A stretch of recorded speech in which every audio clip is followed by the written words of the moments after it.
आखिर कैसे हुआ कलयुग का आगमन। तो नमस्कार दोस्तों, स्वागत है आपके ही YouTube चैनल दर्पण ज्ञान शैली में। तो कलयुग कब से आया है?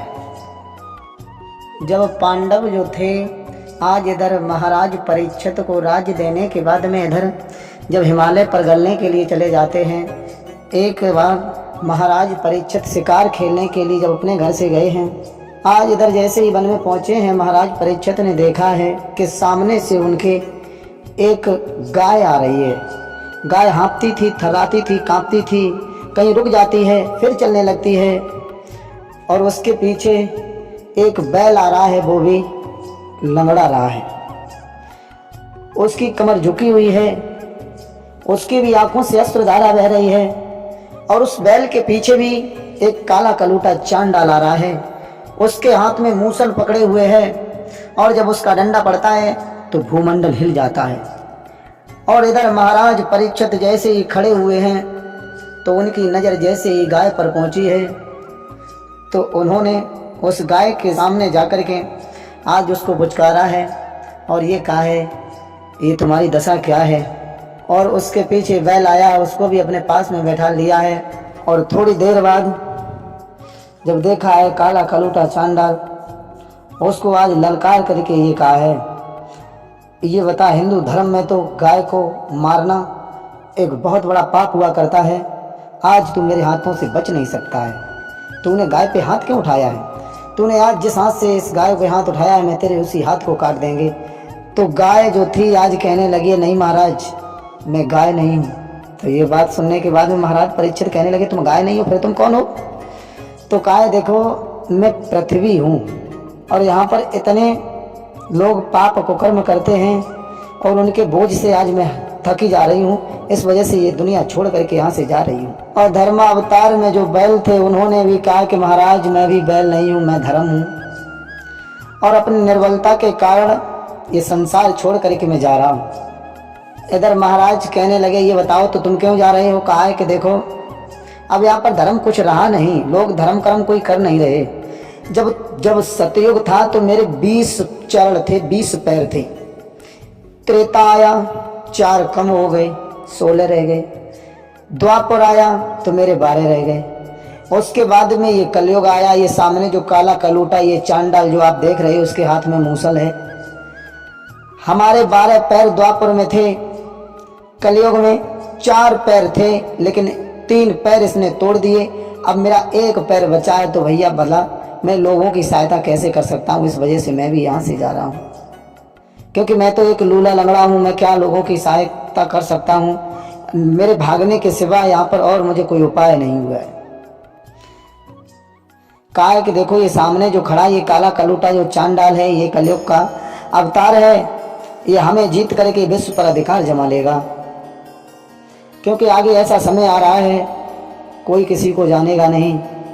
लोग बेटियों को नहीं मानेंगे, पाखंडों की सरकार बनेगी, धर्म कभी नहीं मानेगा, छत्री कायर हो जाएंगे, बनिया अधिकार जमाएंगे, यहाँ तक कि कंठी माला छापा टीका आगे कुछ नज़र नहीं आएंगे।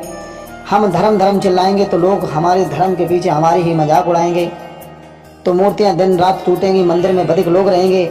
और ऐसी नाथ जब दशा होगी इस कलयुग में, तो भला मैं कहाँ जाऊँगा? इतना कहने के बाद जब ये बात सुनी है, महाराज परीक्षित कहने लगे हैं, तो इसके तो राज्य में, इसके तो युग में बहुत ही गलत होगा। कहा है क्योंकि जो साचे लोग होंगे, महाराज धर्म बता रहे हैं महाराज परीक्षित को, क्योंकि जो सज्जन पुरुष होंगे उनकी कोई लोग कदर नहीं करेगा, झूठे लोगों की आदमी कदर करेगा, और यहाँ तक कि भोले भाले सीधे हैं उनको लोग पागल कहेंगे। साहूकार जो हैं उनको चोर बना दिया जाएगा, चोर लोग साहूकार बन जाएंगे, और विप्र जो होंगे विद्याहीन हो जाएंगे, क्षत्रिय वो बलहीन हो जाएंगे, वैश्य लोभीहीन बन जाएंगे, कामी शूद्र बन जाएंगे। ये दशा होगी। मित्र ऐसे होंगे मिल मिल के घात आपके साथ में करेंगे, तुम उनके साथ में नेकी करोगे, वो आपके साथ में उल्टा दगा करेंगे। आपका रुपया पैसा माल खजाना ये सब खाएंगे, और आपको ठगने के लिए बड़ी बड़ी मीठी मीठी बातें करेंगे। और यहाँ तक कि ऐसी दशा हो गई तो फिर हम कहाँ जाएंगे? महाराज परीक्षित कहने लगे, तो इसको तो मैं छोड़ूंगा नहीं, जब इसके राज्य में ऐसा होगा तो मैं इसे नहीं छोड़ूंगा। तो आज इधर महाराज परीक्षित ने जब तलवार निकाली है, जैसे ही घुमा करके मारना चाहिए त्यों ही कलयुग आगे बढ़ करके बोला है। महाराज शीश झुका करके कहने लगा है, महाराज आप हमें न मारो, क्योंकि आपने हमारे अवगुण तो सुन लिए हैं, इसके राज्य में इसके युग में ये होगा, लेकिन आपने ये नहीं सुना कि हमारे राज्य में और क्या क्या मिले गुण कौन कौन से। काय के कौन कौन से आपने गुण हैं? काय के सत्ययुग, त्रेता और द्वापर में मुक्ति के लिए लोग सर पटक पटक करके मर जाते थे, और कलयुग में राम कहो तो क्षण भर में आराम मिलता है प्राणी को। काय के कलयुग केवल नाम आधारा, सुमिर सुमिर नर उतर ही पारा। कलयुग समझा करके कहने लगा, महाराज हमारे इस युग में जिस अंग से इंसान पाप करेगा उसी अंग को भोगना पड़ेगा।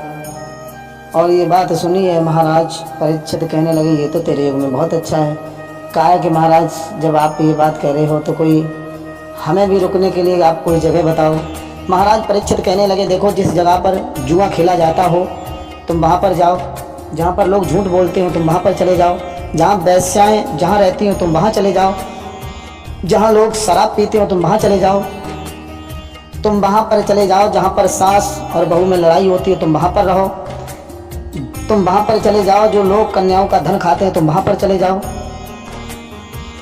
जिस जगह पर गुरु का अपमान होता है वो तुम वहाँ रहो।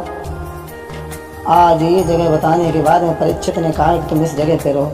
आज इधर कलयुग कहने लगा, महाराज ये तो सब गलत जगह है, कोई अच्छी जगह बताओ जिससे मैं बैठ करके थोड़ा बहुत आराम कर लूँ, ये तो सब गलत आपने जगह बताई हैं। तो महाराज परीक्षित ने कह दिया कि आप ऐसा करो